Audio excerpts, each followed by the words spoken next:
में तेरे नाम रहेगा, दुनिया ये सियासत में तेरे नाम रहेगा, फारूक तेरे नाम से इस्लाम रहेगा,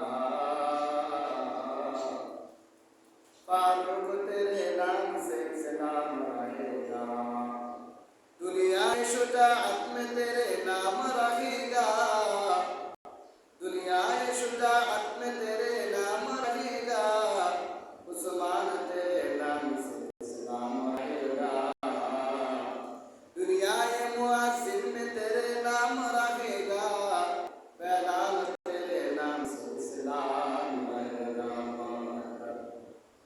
আল্লাহ রাব্বুল আলামিন ইসলাম কিছু কিছু মানুষের নামটাকে সিদ্দিকের খাতায় রেখেছেন, যেমন সিদ্দিক আকবর। সিদ্দিক আকবরের নাম ছিল সিদ্দিকের খাতায়, তার নাম হলো সিদ্দিক।